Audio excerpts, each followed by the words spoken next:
Greetings and welcome to ROI Clear. My name is Ray Hightower, and today we are fortunate to have as our guest Mr. Peter Eberhardt. Peter Eberhardt is a multifamily real estate investor, an entrepreneur, and a business leader based in Southern California. Please join me in welcoming our guest, Peter Eberhardt. Welcome, Peter. Hey, Ray, thanks for having me. I know that you and I have spoken quite a bit on the weekly meetups and the host ups that you do, and it's a pleasure to be on here. So excited to get the show rolling. Great, great. Well, we're very glad to have you here too, Peter. Glad to have you. To kick us off, why don't you give us an elevator pitch? And for those who are new to ROI Clear, Peter Eberhardt is on an elevator with someone he wants to influence. Peter, what would you say to that person in the course of an elevator ride? Well, I'd probably lead off with something like, hey, my name's Peter Eberhardt. I recently finished renovations on a fourplex that we 1.8x the value in just under 8 months. Now we're looking for my next deal. Is this something that you'd be interested in learning about? And then depending on how long the elevator ride is, they'll probably shoot back something about why they think real estate's a bad investment, about their friend that, got a single family home and maybe the grass was too expensive to cut or maintain or something, so they're so turned off by it. But I listen politely and try to gather their contact information so I can follow up with them later. But that's probably my 3-second elevator pitch, because typically here in San Diego our elevator rides are only about 3 or 4 seconds, so you got to be quick with it. Okay, quick elevator rides in San Diego because the elevators are really fast or the buildings are short, or a combination of the two. Yep. Right? Yep. Okay, very good. And you brought up a really good point there. No matter who you talk to, everybody has some opinion on real estate or some story that they can tell about that, right? Yeah. It's crazy how most of the time the people that you come across are, obviously, if you're not in a real estate setting, as in a meetup or other, people are a little bit turned off by real estate from something that happened 5, 10, 15 years ago and didn't even happen to them. So they take the stories that they've heard and they're like, oh, I don't know if this is for me.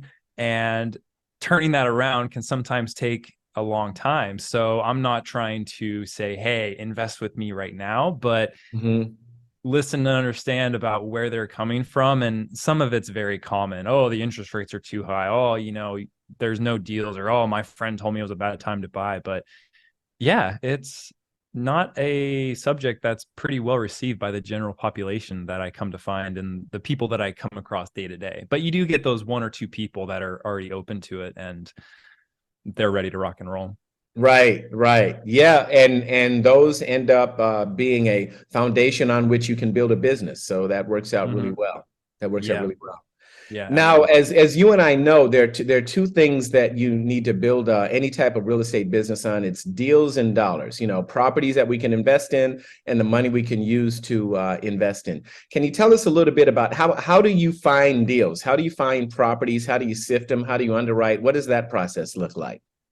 So I'm a very hands-on in the business operator, so to speak. So I do my best business in person. I mean, I can go and buy an apartment building across the states, sure, but is it my forte? No, absolutely not. So what I like to do, sort of my process that I go through, is I'll start with actually a skip tracing service, but I won't use any of the skip tracing. I don't like skip tracing just because it's not a very efficient use of my time or my dollars.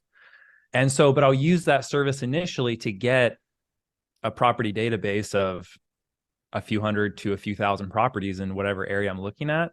And then I'll use that database to actually go and drive the properties. And I'll drive by every single one and just mark down the ones that look like they might need a new operator. And I'll get their address, get the phone number to the owner or to the registered agent, and just pick up the phone and start calling. If I can make 100 phone calls in a day, I guarantee I could shake out 1 or 2 leads.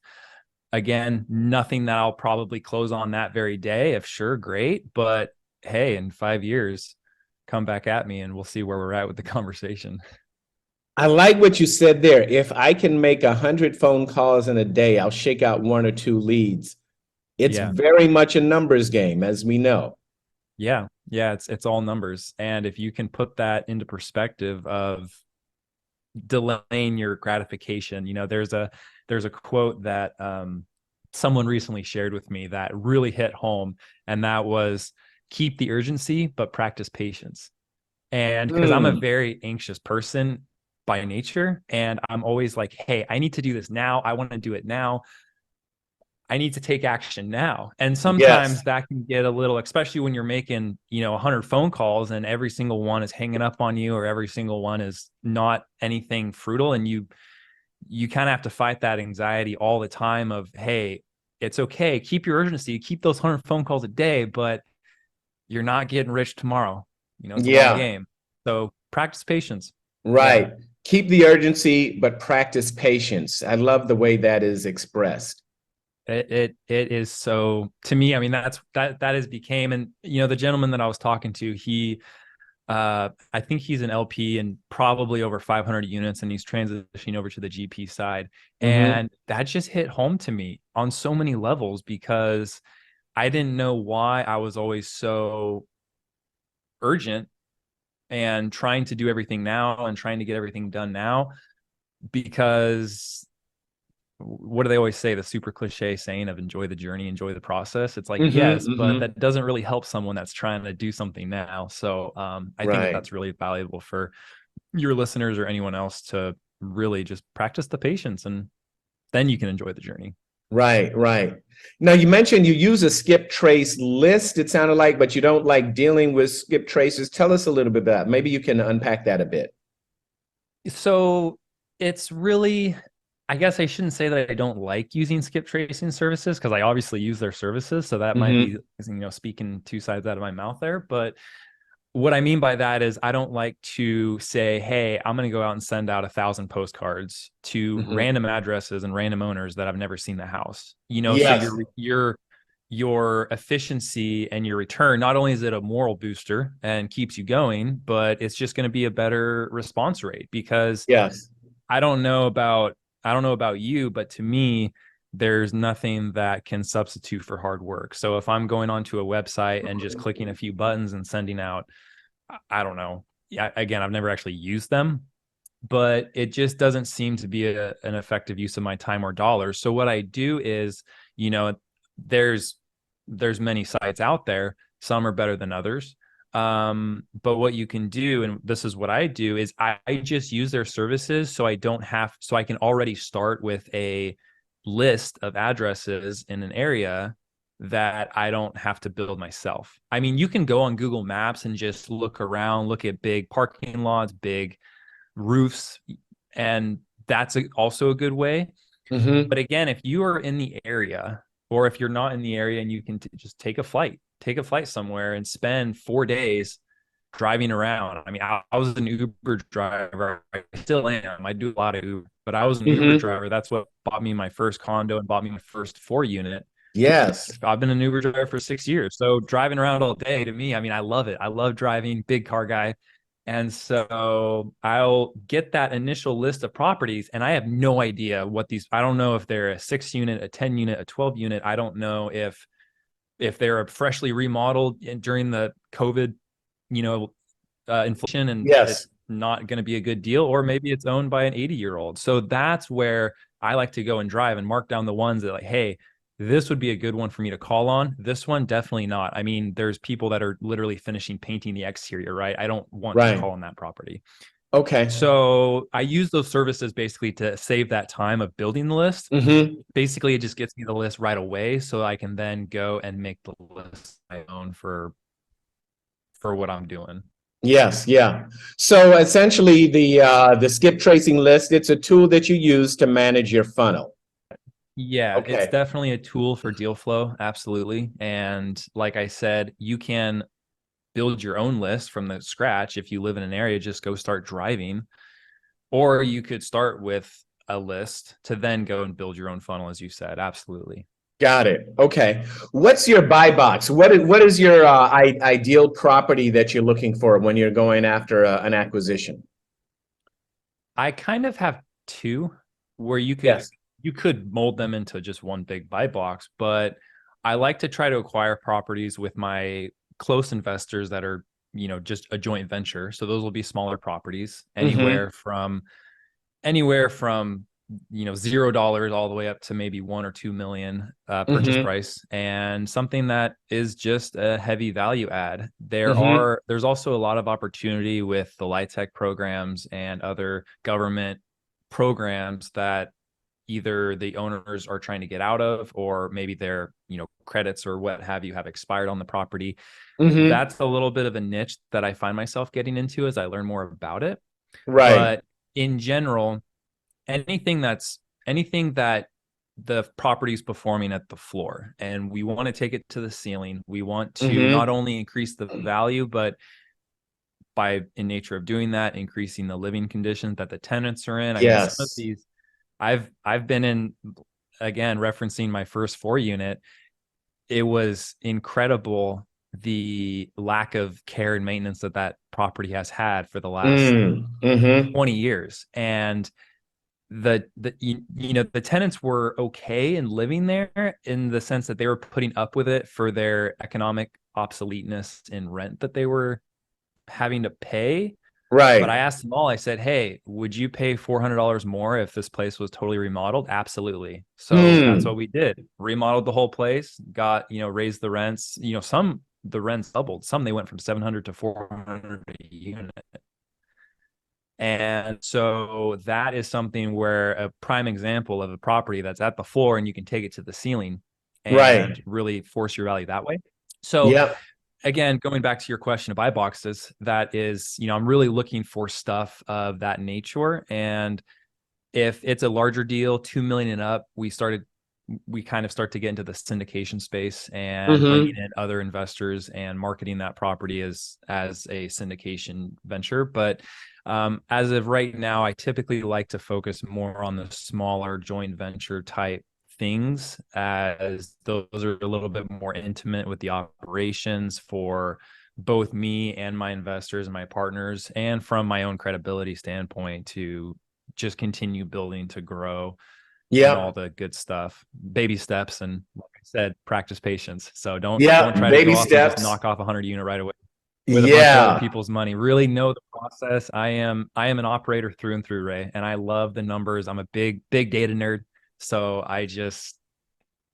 that's just what I like to focus on. So I would say when I call brokers and they're like, hey, what's your buy box? And I'm like, well, I'll tell you, but then let me follow up. So I'll say, yeah, anywhere from 0 to 10 million and 5 units to 100. I know that's a wide net, but I got a couple different options. So just let me explain. Yeah. And so they're usually pretty perceptive to that.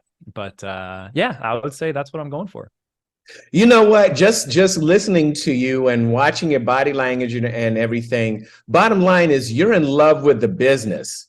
You have a wide buy box because you're in love with the business, and any chance you get to practice the business, you're just happy. That's my perception. I mean, you could say that. Yeah, you could say that. It was real estate. It just makes sense to me. It just makes sense. My whole entire life, because I started out, I was a semi-pro BMX racer for 10 plus years. Yes. And the journey that I had from there to now, because I grew up in a small town, 10,000 people. They barely got a Chipotle like a few years ago, right? Like just very small backwoods town, didn't have a lot of resources. And so as I was climbing through the ranks of my BMX career, I was doing really well, first at the local level, then at the state level. But on the national level, I couldn't get anywhere because we didn't have the resources. Our tracks were not the best tracks. And so I was like, hey, I want to continue in the sport. What makes sense? Well, you need to move to San Diego. They have the Olympic Training Center there, year-round training weather. It's SoCal's generally regarded as like the birth of BMX. And so you need to move yourself down there. It just makes sense. And everybody, I was 18 at the time. So I broke up with my girlfriend. I said, hey, I'm sorry, honey, I got to go. Okay. And everyone was like, hey, Peter, that's so courageous that you're taking this move, leaving your friends and everything behind. And I didn't understand that because I was like, it just makes sense. I mean, I want to do this, and this is where I have to be to do it. So following that same train of thought, everyone's like, oh, wow, it's so great that you're into real estate. And I'm like, it's great. I love it. but it just makes sense from Right. every single standpoint of economics, investing, your own personal life. So I could go on and on and on, but yeah, real estate's great. I love being able to touch something that can, provide for me and my friends and my family and for anyone else that I care for to provide for. Yeah. And to just see it help. I don't know about you, Ray, but and again, I don't know anything about the stock market. I don't really know a whole much about other, cryptos, other ways of investing. Hmm. But in my mind, I don't know if real estate's the only asset class where literally everyone can win. And a lot of people say, well, Mm. the tenants don't win because they're the ones that are paying a premium.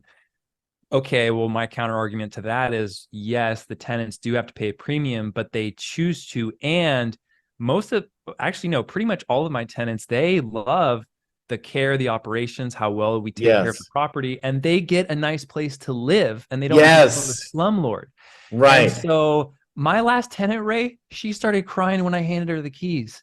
I handed her the keys. She Yes. started tearing Yes. up because of why I saw her as a person and saw her as not just a person that had a bunch of check boxes on my rental Hmm. application. Right. She had a special circumstance with her credit score. There was some things that was making it really hard for her to get a place. Hmm. And I do not typically like to mesh emotions and relationships with business because it is a Right. business, but I was Yeah. able to see, hey, you're not a bad person. You are dependable. Yeah, you have these little blips, which I related to because I had the same blips in my past. Hmm. Yep. And I don't see you as a high risk. And if you become a problem, like you're out. Right. It's not a risk to me. So we went through with it. And I was not expecting her to break down. And I was like, hey, you got this. Like you're on the road. And so far, she's been in my place for almost a year now. She's Yeah. taking care of it better than, and I go in there and I feel like I just remodeled the thing, Oh yeah. And Yeah. so everybody wins. I win, my investors win, the contractor wins, he gets business, the Hmm. agents get business, Hmm. everybody wins. So just makes sense. That's what's so beautiful about capitalism. When it's practiced right, everybody wins, everybody benefits, across the board. As you said, your tenants have a nice place to live. They're proud of it. You're getting some revenue. The lenders are winning, all the contractors, all that. So as you said, I love the way that comes together. Yeah. Hey, you Yeah. know So what? I want to take a few moments to connect the dots between semi-pro BMX racer and real estate tycoon.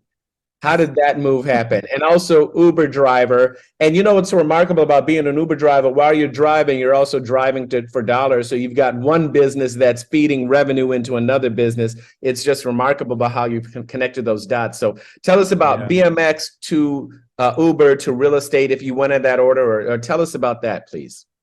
Yeah, it was a crazy, how the dominoes fell, really. I mean, Yeah. I had a one-track mind. I'll give you the 10-minute 10 years of my life Yes. spiel. And Yes. so I moved down to San Diego following this dream that I had of becoming the best Olympic supercross racer ever. I had no idea what drove me, but I was so confident that I was going to make it in this sport. And so moved Yes. down to San Diego, and I was frustrated because I couldn't wrap my head around the concept of you have to have money to live and you have to have money to train for Mm. something that you love. But in order to have that money, you have to work, and that work takes away from the training. So it was this Hmm. constant circle of, hey, I cannot progress the way I want to because I'm exhausted for working 12, 14 hours just to Right. live the basic function. So something's Hmm. got to give.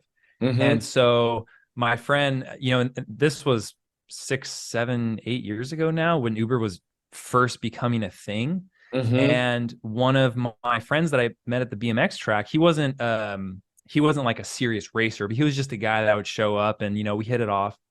And he's like, yeah, man, I'm doing this lift thing. And this was back at the time where they were giving huge bonuses. It was like a $3,000 bonus if you gave 500 rides in 60 days, right? To Mm. me, Okay. that was like a whole month of working. And I was like, Yes. hey, I'm going to go do that. And so Right. spent a little bit of research on like how the whole ideas work. Like, hey, do I buy a new car? Do I just use my crappy car? Like all that stuff. Anyway, long Right. story short, I started to make more money than I did at my regular W-2 job. Plus, I love driving, plus the flexibility. And it was so much fun because I didn't have any, not that I say I didn't have fun, but my social life took a hit for 10 years because I was so focused on BMX and training. I did not party, I did not go out, none of that. And so that was a way for me to be in the scene without being in the scene, if that makes sense. And so started driving, loved it, started to make a lot of money. So then this circle of not being able to train and race came about. And again, back to the common sense thing, I was like, you know what? It does not make sense to pay rent. I mean, where I moved from, I think I was paying like $400 a month for a studio. Right. And I come down here and I was paying $515 for my room in San Diego, which I was like, wow, this is not much more expensive. And renting a room in San Diego now, 1 bedroom, you can't do it for $2,000. I mean, wow, in center city, it's insane. And so, yes, so I saw it when the rent started to go up, and I could see a future of this always happening, and me having to fork that out. And then I thought of it every single time I'd throw away a piece of fruit in the trash that I was, cooking. I'd think of it as money. I'm just throwing money in the trash when I pay rent. So I'm like, hey, living's my biggest expense. Let me go and save up and buy a 3-bedroom condo, and the 2 roommates are going to pay my mortgage, and then I'm going to have more money to race and blah, blah, blah. Yes.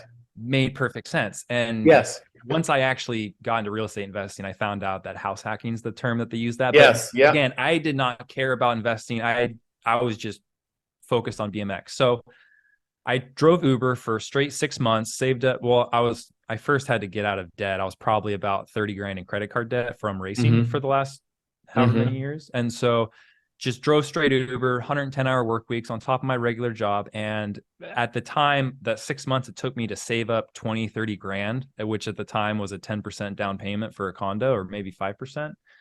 The market had already increased where I couldn't get a 3-bedroom. I could only afford a 2-bedroom. And I was already burned out. I was pissed off that I had, in my mind, wasted 6 months of my life working and not racing. So I'm like, you know what? Fine. At least it's better than paying rent. I'll pay a little bit of principal and get some money back. Let's just go buy a 2-bedroom condo. Yes. Did that, got a roommate, and my net outflow was about the same as my rent was before. So I had this thing of, oh man, I just wasted my time and didn't do anything. And so anyway, continued on racing. I accomplished my goal of getting a national title. And so that was it at the time. So then my light bulb moment where I totally got into real estate, because this whole time I did not care about, I didn't even know what real estate investing was. I didn't even know what investing was. I had no idea. And so I was, COVID had started in the US. Things were all going crazy. And it was probably about, I want to say October of 2020. I'm still Ubering a lot, just trying to make it by. I'm still focused on racing, training. Like I was spending every last dollar I had on all the coaches I could find, all the training tools, nutrition, you name it. Right. I was all for it. And so I come home one night after Ubering, and it's probably 10 o'clock at night, and my neighbor has all of her stuff out on the front common area of our condominium complex. And I'm like, hey, what's going on? And she's like, we're moving to Oklahoma. And I'm like, right now? I mean, she's like, yep, husband's getting a U-Haul truck. Like, we're packing up tonight. We're out of here by tomorrow morning. And I'm like, oh, well, shoot, let me help you. Right. I mean, they were great neighbors, and it was just a sudden thing. And so I'm helping them load their U-Haul truck, and I'm a nosy person. So I'm like, hey, what are you selling your place for? And she told me a number. I think that was like $70,000 to $80,000 above what I had bought my place for, identical, right across the hall. Right. And I was like, there's no way. There's no way that 3 years ago I bought my place for $80,000 less than what you guys are selling. Like there's that doesn't make sense. Yep.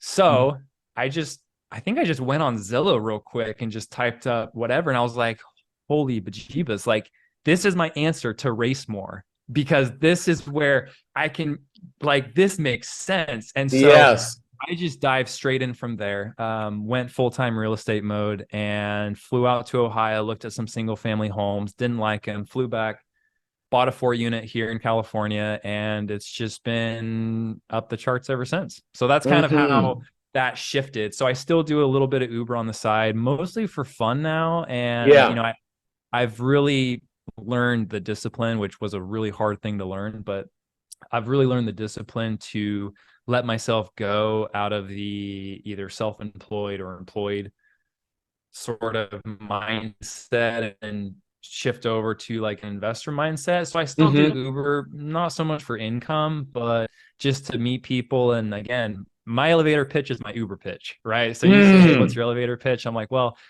I'm not in a whole lot of elevators, but I give rides to 50 people, on a weekend. So that's what I say.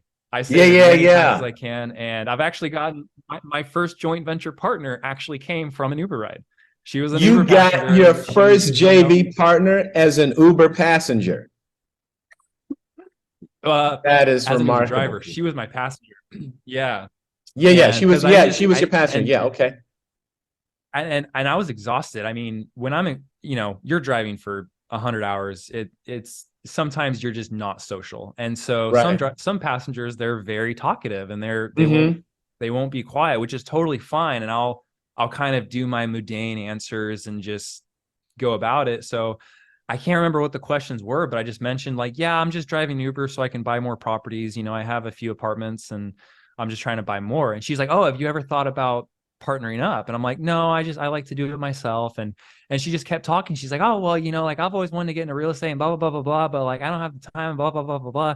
And when I saw how serious she was, we had a conversation right there in the Uber car. And so I just kept following up with her. And a few, over the years, we built that relationship. And yeah. So, that's one way that if I can look at it, hey, I'm out here not driving Uber. I'm out here getting in front of people that, connections. That's how I look at it. Yep. You became a business leader because you wanted to race more. Is that a fair statement? Dots. I was thinking when we were talking and I was thinking, man, when did I actually become a business leader? I was actually thinking it was going to be when I was remodeling my first 4 unit, because I did it 85% myself, but I had some help. But that was my first time really managing contractors, managing vendors, the schedules, dealing with the city. That was my first time being an actual operator. Yes. And especially all the legal stuff. I mean, out here in California, you got to really be on it and keep up with it.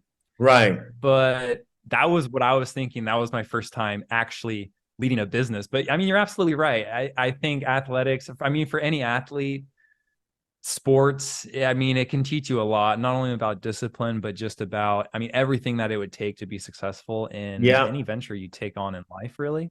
Yeah. So I appreciate that. Yeah, I'll take that away with me and say that, I always knew the BMX taught me a lot, but it definitely did have a huge hand in transitioning into my business leadership today.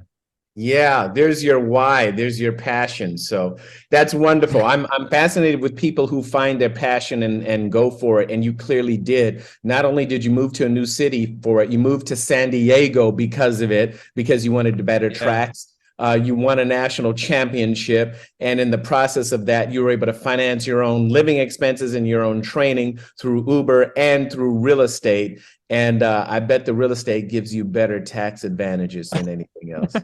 I'm just speculating a little bit right there. Wow, that's wonderful. This has gone so fast. We're near the end of our time together, and this has gone extremely quickly, and I've really enjoyed speaking to you, Peter. Why don't you share with our audience, what are you reading or what are you listening to? I don't know if you listen to Audible books while you're in your Uber or anything like that, or certain podcasts, but what do you read or what do you listen to get better at what you do? Yeah, I will say not a big fan of audiobooks in the car, because when I'm in the car, I'm driving, I got whatever my music that fits the mood. Again, don't get me started about driving. I can shift gears all day. But I would say I have found, again, back to the anxious mind, I cannot sleep at night. I don't sleep. It's hard for me to sleep, and I don't want to take sleeping aids. And so reading has been a way for me to wind down after the day. Yes. And so I actually did not read any of Kiyosaki's books for probably until after I bought my first 4 unit. Everyone kept talking about this Rich Dad, Poor Dad book. And I was like, well, everyone keeps talking about it. Maybe I should read it. I finished the 4 unit. And obviously everything in there I already agreed with, but it was cool to Yes. put words to the emotions and the ideas that I had in my head.